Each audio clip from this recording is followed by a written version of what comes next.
السلام علیکم ورحمۃ اللہ وبرکاتہ۔ الحمد للہ رب العالمین، نحمد و نصلی علی رسولہ الکریم، اما بعد، قال اللہ تعالی فی شان حبیبہ ان اللہ وملائکتہ یصلون علی النبی یا ایھا الذین آمنوا صلوا علیہ وسلموا تسلیما۔ اللہم صل علی سیدنا نبینا شفیعنا حبیبنا مولانا محمد وبارک وسلم۔ الحمدللہ ثم الحمدللہ، آج ہمارا یہ روزانہ کا 120واں درس ہے، اور آج ہم سورہ بقرہ کی 187ویں آیت کی تلاوت کا شرف حاصل کریں گے۔ ترجمہ اور اس کی مختصر تفسیر بیان کی جائے گی۔ سماعت فرمائیے، دعا کیجیے، اللہ تبارک و تعالیٰ خیر کا معاملہ فرمائے۔ فاعوذ باللہ من الشیطان الرجیم، بسم اللہ الرحمن الرحیم۔ وَحِلَّ لَكُمْ لَيْلَةَ الصِّيَامِ الرَّفَثُ إِلَىٰ نِسَائِكُمْ هُنَّ لِبَاسٌ لَكُمْ وَأَنْتُمْ لِبَاسٌ لَهُنَّ عَلِمَ اللَّهُ أَنَّكُمْ كُنتُمْ تَخْتَانُونَ أَنفُسَكُمْ فَتَابَ عَلَيْكُمْ وَعَفَا عَنْكُمْ فَالْآنَ بَاشِرُوهُنَّ وَابْتَغُوا مَا كَتَبَ اللَّهُ لَكُمْ وَكُلُوا وَاشْرَبُوا حَتَّى يَتَبَيَّنَ لَكُمُ الْخَيْطُ الْأَبْيَضُ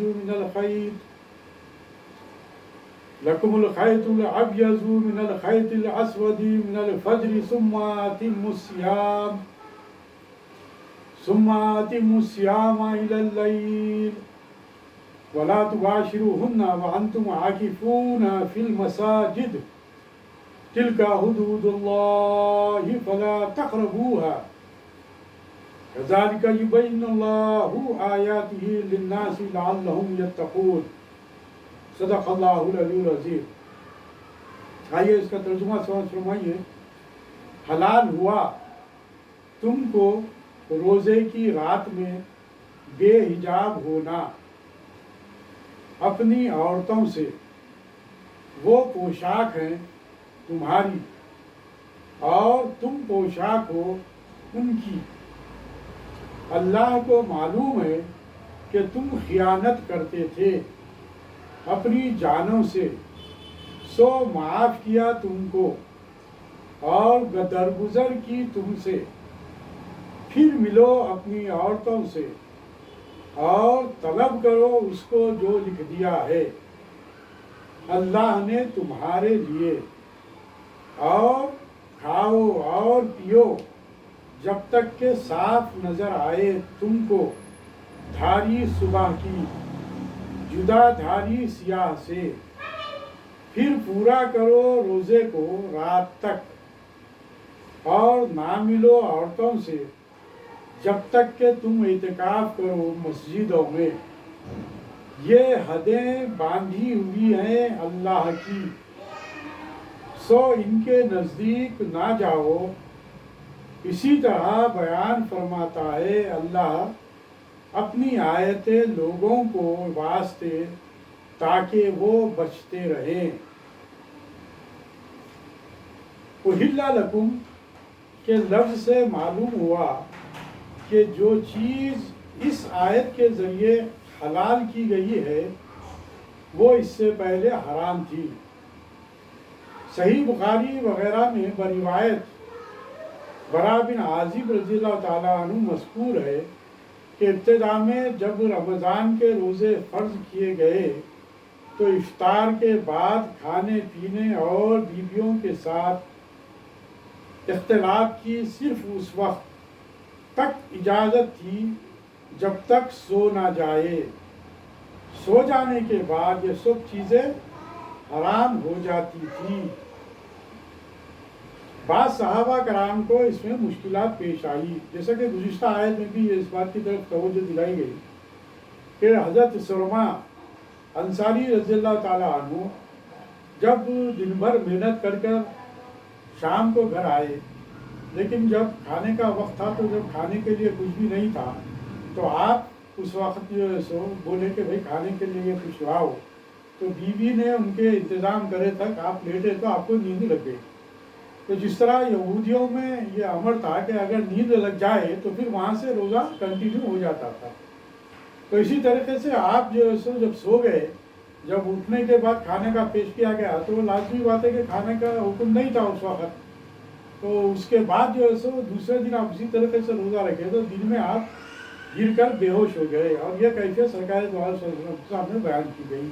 تو اس کے بعد پھر گزشتہ آیت میں بھی بات کی کہ اجازت دی گئی کہ رات میں یعنی کہ روزہ کھولنے کے بعد مغرب کے فجر تک یعنی کہ پھر سحری کرنے تک آپ کو کھانے کی اجازت دی گئی، یہ اسلام میں اسلام کی تعلیمات میں ہے۔ اسی طریقے سے یہ بات بھی ہمارے سامنے ہے گزشتہ کہ حضرت عمر رضی اللہ تعالیٰ عنہ نے اپنی بیوی سے مباشرت کی اور پھر جس کا اظہار صلی اللہ علیہ وسلم کے سامنے بہت ہی شرمندگی کے ساتھ کیا، تو پھر اللہ تعالیٰ نے رحم کیا امت مسلمہ پر اور اس بات کی بھی اجازت دے دی کہ روزہ افطار کرنے کے بعد پھر صبح سحر تک آپ کو اس بات کی اجازت دے دی گئی کہ آپ اپنی بیویوں سے مباشرت کر سکتے ہیں۔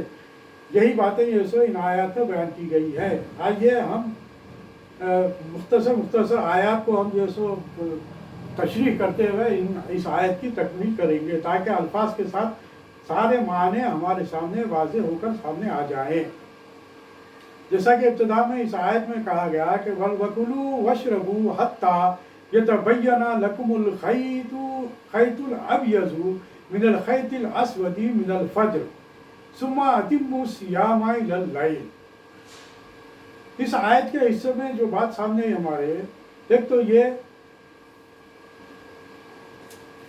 کہ میں یہ ایک آیت کا ابتدائی حصہ چھوٹ گیا، یہاں پر سماعت فرمائیے کہ بسم اللہ الرحمن الرحیم أُحِلَّ لَكُمْ لَيْلَةَ الصِّيَامِ الرَّفَثُ إِلَىٰ نِسَائِكُمْ هُنَّ لِبَاسٌ لَكُمْ وَأَنْتُمْ لِبَاسٌ لَهُنَّ۔ یہ اس آیت کے ابتدا ہے۔ اس آیت کے اس ابتدا میں أُحِلَّ لَكُمْ سے متعلق میں نے آپ کے سامنے بات رکھی کہ اس سے پہلے جو باتیں جو امت مسلمہ پر یہودیوں کی طرح ہم پر جو ہم بھی جو اسی طریقے سے عمل کرتے تھے اس کے تعلق سے اجازت دے دی گئی کہ اب آپ کو اس کی اجازت ہے۔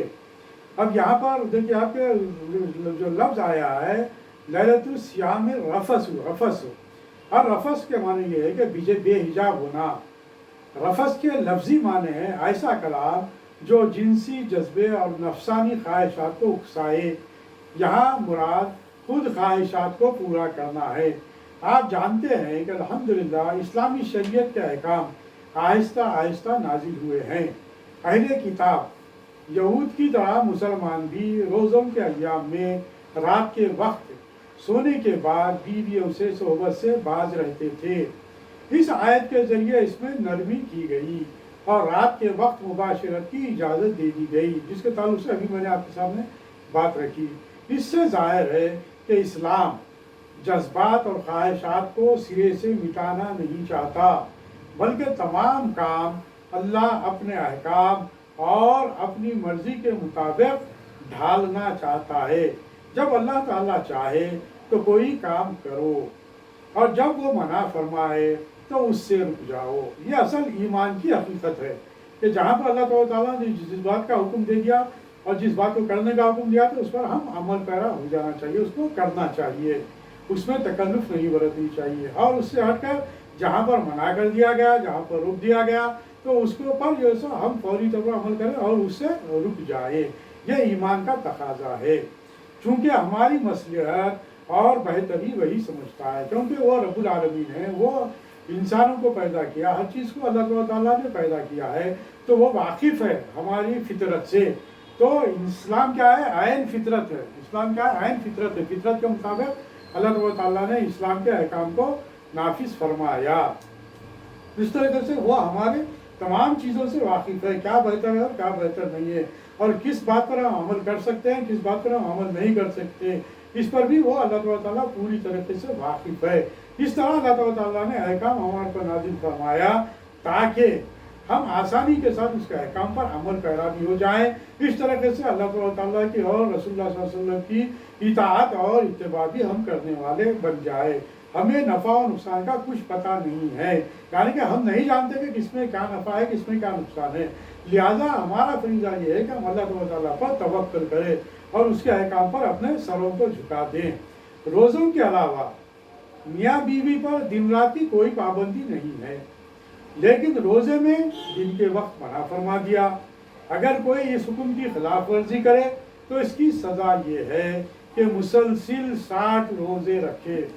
اگر ایک مرتبہ اگر یہ غلطی اگر ایک روزے میں اگر ہو گئی تو پھر یہاں پر فقہی جو مسئلہ سامنے آتا ہے وہ یہی کہ جب اگر ایک مرتبہ آپ اپنی بیوی سے ملاقات کر لیتے ہیں دن میں تو پھر اس کی سزا آپ کو بھگتنی پڑے گی، اور وہ سزا کیا ہے؟ مسلسل 60 روزے رکھیں۔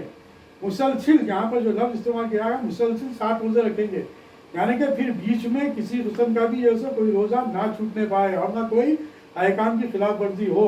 اور اگر ایک روزہ بھی اگر چھوٹ جاتا ہے تو پھر وہاں سے 60 روزے رکھنے کا حکم ہوگا۔ اس لیے یہاں پر یہ بات بتائی گئی کہ مسلسل 60 روزے رکھے، یا ایک غلام آزاد کرے، یا 60 مسکینوں کو کھانا کھلائے۔ اس جرمانے کو شریعت میں فدیہ کہتے ہیں۔ اس کے بعد جو اس آیت میں جو لفظ آیا لباسن، یہ بہت ہی اہم لفظ ہے، اس پر سماعت فرمائیے۔ لباسن یعنی کہ میاں بیوی کو ایک دوسرے کا لباس فرما کر اس قریبی رشتے کو ظاہر کیا ہے جو انہیں اللہ کی اجازت سے ایک دوسرے سے حاصل ہے۔ یہ لباس کی تشبیہ کئی صورتوں میں موجود ہے، مثلا ان کے آپس کے قریبی تعلقات، ایک دوسرے کی قربت اور محتاجی، جسمانی اعتبار سے انتہائی قرب، ایک دوسرے کے لیے زینت، زیب و زینت اور اطمینان و آسائش کا موجب ہونا، سب سے بڑھ کر ایک دوسرے کے انتہائی رازدار ہونے کے باوجود پردہ پوشی کرنا، یہ سب سے اہم ترین بات یہاں پر ہے۔ غور کیجئے کہ ایک لفظ سے کتنی باتیں سمجھا دی گئی ہے۔ میاں بیوی دونوں پر لازم ہے کہ واقعی ایک دوسرے کا لباس یعنی رازدار، امین، پردہ پوش، سکون قلب کا سکون اور راحت کا موجب ثابت ہو۔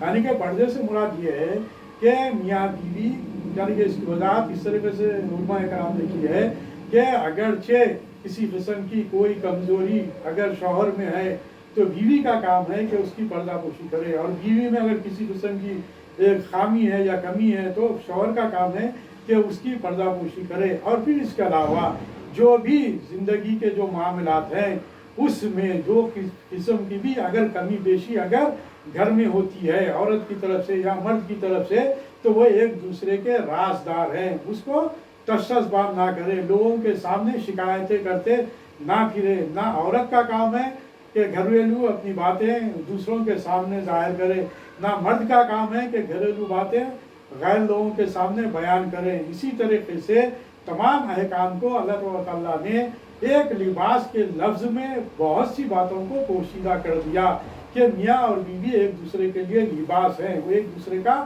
ہر طریقے سے پردہ پوشی کریں اور رازدارانہ اپنی زندگی گزاریں۔ ابھی اب آئیے آگے جو بات بیان کی گئی، علم اللہ انکم کنتم تختانون انفسکم فتاب علیکم وعفا عنکم فالآن باشروہن وابتغوا ما کتب اللہ لکم۔ یہاں پر اللہ تبارک و تعالیٰ اسی آیت میں اس ٹکڑے میں آیت کے اس حصے میں جو ارشاد فرمایا کہ اللہ کو معلوم ہے کہ تم اپنے آپ سے خیانت کرتے تھے تو اللہ تعالیٰ نے تمہاری توبہ قبول کر لی، جیسا کہ اس سے پہلے آیت کو بات سامنے آئی اور سلمہ رضی اللہ تعالیٰ عنہ، حضرت عمر فاروق رضی اللہ تعالیٰ عنہ کے تعلق سے جو باتیں ہمارے سامنے آئی تو اس کو یہاں پر اللہ تعالیٰ نے پیش کیا کہ ہم جانتے ہیں اور تم سے درگزر فرما دیا۔ اللہ تعالیٰ نے رحم و کرم کا معاملہ کیا اور ان کی ندامت کو قبول کیا، ان کی شرمندگی کو قبول کیا، اور اس طریقے سے اللہ تعالیٰ نے درگزر فرمایا ان کی توبہ کو قبول کرتے ہوئے۔ لہذا اب اپنی بیویوں سے ہم بستری کرو اور تمہارے لیے اللہ نے جو موجود فرمایا اسے تلاش کرو۔ یہ بھی بہت بڑا اہم نقطہ ہے۔ آئیے آگے ہم اس کی تفصیل دیکھتے ہیں۔ تختانون انفسکم، تم اپنی جانوں سے خیانت کرتے تھے۔ بعض کمزور مسلمان اپنے ساتھ خود خیانت کے مجرم ہوتے تھے۔ علامہ راغب اصفہانی رحمۃ اللہ علیہ نے اختیان کے معنی کیے ہیں خیانت کا ارادہ کرنا۔ اس روح سے معنی ہوں گے کہ تم دل میں خیانت کا ارادہ کرتے تھے، یعنی کہ جو حکم دیا گیا تھا اس سے بچنا سے تمہارے لیے مشکل ہو گیا تھا اور تم خیانت کرنے کے مرتکب ہو سکتے تھے، اس لیے اللہ تعالیٰ نے رحم کا معاملہ فرمایا۔ باشرہن، اپنی عورتوں سے ملو۔ اب یہاں پر اللہ تعالیٰ نے اجازت دے دی کہ لفظ مباشرت اسی مادے سے ہے جس کے معنی ہے عورت سے صحبت کرنا۔ پچھلے سبق میں ذکر ہو چکا ہے کہ ابتدائی اسلام میں اہل کتاب کی طرح مسلمان بھی روزوں کے ایام میں سونے کے بعد بیوی سے صحبت نہ کرتے تھے، مگر بعض لوگ جذبات سے مغلوب ہو کر اس پابندی کو توڑ بیٹھے تھے، یا کسی کے دل میں خیانت کا ارادہ اور جذبہ پیدا ہوتا۔ اللہ تعالیٰ نے اس آیت میں بات صاف کر دی اور رات کے وقت کھانے پینے کی طرح مباشرت کی بھی اجازت عطا فرما دی۔ اس طرح اللہ تعالیٰ نے امت مسلمہ پر رحم و کرم کا معاملہ فرمایا۔ اس پر اللہ تعالیٰ کے ہم شکر گزار بندے بنے رہنا چاہیے۔ اب آئیے آگے جو لفظ استعمال کیے گئے، ابتغوا ما کتب اللہ لکم، جو اللہ نے تمہارے لیے لکھ دیا ہے وہ طلب کرو۔ اب یہاں پر دیکھیے بہت ہی اہم نقطہ ہمارے سامنے آ رہا ہے، سماعت فرمائیے۔ ابتغاء کے معنی ہے کسی چیز کے طلب کرنے اور حاصل کرنے کی کوشش کرنا۔ ما کتب اللہ، جو اللہ نے لکھ دیا ہے، اس سے مراد اولاد پیدا کرنے کی غرض سے جانا چاہیے، یعنی کہ ہم جو میاں بیوی ایک دوسرے کے ساتھ ملتے ہیں تو نیت بھی ہماری یہ ہونا چاہیے کہ اللہ تعالیٰ نے ہمارے نصیب میں جو اعلیٰ اولاد لکھ دی ہے وہ اللہ تعالیٰ ہمیں عطا فرمائے۔ مباشرت کے عمل سے اگرچہ طبعی لذت بھی حاصل ہوتی ہے، لیکن اسلام نے اس عمل سے اصلی اور بڑا مقصد حصول اولاد اور افزائش نسل رکھا ہے، تاکہ انفرادی لذت مجموعی مفاد کا سبب بنتی رہے۔ قرآن مجید کی صداعت سے واضح ہو گیا کہ منع حمل اور ضبط تولد وغیرہ سب غلط اور ناجائز راستے ہیں۔ مباشرت کا یہ نتیجہ قدرتی طور پر نکلتا ہے، اس کی امید رکھنی چاہیے اور اس کا انتظار کرنا چاہیے، محض شہوت رانی ہی مقصد نہ ہو۔ اب آئیے اسی آیت کے اس ٹکڑے کو ہم سماعت فرمائیں کہ وَكُلُوا وَاشْرَبُوا حَتَّى يَتَبَيَّنَ لَكُمُ الْخَيْطُ الْأَبْيَضُ مِنَ الْخَيْطِ الْأَسْوَدِ مِنَ الْفَجْرِ ثُمَّ أَتِمُّوا الصِّيَامَ إِلَى اللَّيْلِ۔ اس میں اللہ تعالیٰ ارشاد فرما ہے کہ نیز جب تک صبح کی سفیدی رات کی سیاہی سے نمایاں نہ ہو جائے کھاؤ اور پیو۔ الفجر، فجر مراد صبح کاذب نہیں بلکہ وہ نور کا تڑکا ہے جو صبح کاذب کے کچھ دیر بعد ہوتا ہے، جب روشنی مشرق اور مغرب کی جانب پھیلنے لگتی ہے، اور اس کو صبح صادق کہتے ہیں۔ صبح صادق تک سحری کا وقت رہتا ہے۔ حدیث میں سحری آخری وقت تک کھانے کی بڑی فضیلت آئی ہے۔ رسول اللہ صلی اللہ علیہ وسلم نے فرمایا کہ حضرت بلال رضی اللہ تعالیٰ عنہ جو لوگوں کی نماز کی تیاری کے لیے بہت سویرے اذان دے دیتے تھے، ان کی اذان سے محض شمال و جنوب میں روشنی دیکھ کر سحری ختم نہ کرو، یعنی کہ حضرت بلال رضی اللہ تعالیٰ عنہ ابتدائی میں جو ہے سو اذان بلند کیا کرتے تھے، اس لیے وہاں پر جو ہے سو صلی اللہ علیہ وسلم کی حدیث میں بات آتی ہے کہ وہ حضرت بلال کی اذان کو سن کر اپنی سحری کو بند نہ کرو۔ ایک روایت میں بات یہ ہے کہ حضرت ام مکتوم رضی اللہ تعالیٰ عنہ ایک صحابی ہے، وہ اذان دیتے تھے اس وقت جبکہ صبح صادق کا وقت ہوتا تھا۔ وہاں پر یہ حکم دیا گیا کہ حضرت بلال کی اذان پر سحری کو منقطع نہ کرو، بلکہ حضرت ام مکتوم رضی اللہ تعالیٰ عنہ اگر اذان بلند کرے تو یہ سمجھ جاؤ کہ اب یہاں پر سحری کو ہم کو ختم کرنا ہے، بند کرنا ہے۔ اس سے بات سامنے ظاہر رہی کہ روشنی کے پھیل جانے کو معتبر سمجھو۔ حضرت عمر رضی اللہ تعالیٰ عنہ نے ایک مرتبہ فرمایا کہ سحری کے وقت کھانے پینے سے احتیاط اس وقت ضروری ہے جب صبح کی روشنی راستوں اور پہاڑوں کی چوٹیوں پر ظاہر ہو جائے۔ اللیل، رات، عربی میں رات کا آغاز دن کے خاتمے اور سورج کے غروب ہو جانے کے فوراً بعد شروع ہو جاتا ہے۔ چنانچہ اسلامی کیلنڈر قمری جو مہینے ہیں کی تاریخ غروب آفتاب کے فوراً بعد شروع ہو جاتی ہے، یعنی کہ مغرب سے ہمارے دوسرا دن شروع ہو جاتا ہے۔ اس کے برعکس شمسی سال میں تاریخ نصف شب کے گزرنے پر بدلتی ہے، جیسا کہ عیسوی کا جو کیلنڈر ہے اس میں ہم رات کے 12 بجے سے دن بدلتا ہے، لیکن تاریخ قمری جو تاریخ ہے جو ہمارے جو مہینے ہیں وہ مغرب کے بعد سے بدل جاتے ہیں۔ اللیل، رات تک، یعنی کہ مطلب ہوا کہ جو ہی رات داخل ہونے لگے روزہ افطار کرو، یعنی کہ جیسے ہی مغرب کا معاملہ عمل شروع ہو جائے فوری طور پر افطار کر دو۔ یہ مطلب نہیں کہ رات کی تاریکی چھا جانے کے وقت روزہ رکھو، یعنی کہ رکھے رہو، یعنی کہ اس وقت تک روزہ رکھنا، یعنی کہ رات تک نہیں بلکہ مغرب تک، کیونکہ مغرب کے بعد ہمارا دن بدل جاتا، تو اس لیے مغرب کے بعد فوری ہم جو ہے سو افطار کر لیں گے، اور پھر اسی طریقے سے افطار کے بعد سے پھر صبح سے تک آپ کو کھانے پینے کی اور مباشرت کی اجازت دے دی گئی ہے۔ اس حکم سے پہلے مسلمان روزہ افطار کرنے کے بعد جب سو جاتے تو پھر اگلی شام تک کچھ نہ کھاتے تھے، یعنی کہ یہودیوں میں جیسا کہ اس سے پہلے بھی جو بات آئی کہ سونا نہیں پڑتا تھا، اگر سو گئے تو سمجھو گے پھر روزہ شروع ہو گیا۔ اس آیت میں یہ اجازت دی دی کہ روزہ افطار کرنے کے بعد سے لے کر فجر تک کھاؤ پیو، اور عورتوں سے صحبت کی بھی اجازت دے دی گئی۔ یہ ایک اور رعایت اور سہولت ہے جو بعد میں دی گئی، جب تک رات کی دھاری صبح کی دھاری سے جدا نہ ہو جائے کھانے پینے کی عام اجازت ہے، اور پھر سحری ختم ہونے کے بعد سارا دن روزہ رکھنا ہوگا حتیٰ کہ سورج غروب ہو جائے اور تاریکی پھیلنی شروع ہو جائے۔ اس حکم سے یہ بھی پتہ چلتا ہے کہ بغیر سحری کھائے ہوئے اور افطار کیے مسلسل روزہ رکھتے چلے جانا مکروہ ہے۔ اس بات کو پیش نظر رکھنا چاہیے کہ بسا اوقات ہوتا یہ کہ ہم کوتاہی سے رات بھر، ہمارے نوجوان کیا کرتے ہیں، سڑکوں پر رات بھر آوارہ گردی کرتے اور پھر عین سحری کے وقت پر آ کر سو جاتے، راتوں میں جو کھاتے بولتے کہ نہیں میں کھا لیا بس ہے، سحری کی ضرورت نہیں ہے۔ سحری کرنے کے تعلق سے صلی اللہ علیہ وسلم نے بڑی جو ہے سو اس کی اہمیت اور فضیلتیں بھی بیان کی ہے، اس کی سحری کی برکتیں بھی اللہ تعالیٰ سرکار صلی اللہ علیہ وسلم نے بیان کی ہے اور سحری کرنے کا حکم دیا ہے۔ اسلام اعتدال کی راہ سکھاتا ہے، شدت اور سختی پسند نہیں کرتا، لہذا شریعت نے جو طریقہ مقرر کیا ہے وہ بہت سہل ہے اور ہمیں اس کی پابندی کرنی چاہیے، اور جو رعایت ملی ہیں ان سے فائدہ اٹھانا چاہیے۔ آئیے اب اگلی آیت میں پھر جو باتیں ہمارے سامنے آ رہی ہے ملاحظہ فرمائیے کہ وَلَا تُبَاشِرُوهُنَّ وَأَنْتُمْ عَاكِفُونَ فِي الْمَسَاجِدِ۔ اب یہاں پر ایک بات کا حکم دیا جا رہا ہے، اعتکاف، مسجد میں جو ہم اعتکاف بیٹھتے ہیں، اعتکاف کہاں پر ہوتا ہے؟ اعتکاف صرف مسجد ہی میں ہوتا ہے، اور خواتین کہاں پر اعتکاف بیٹھتے ہیں؟ گھر میں، گھر کے کونے کے حصے میں اعتکاف بیٹھتے ہیں۔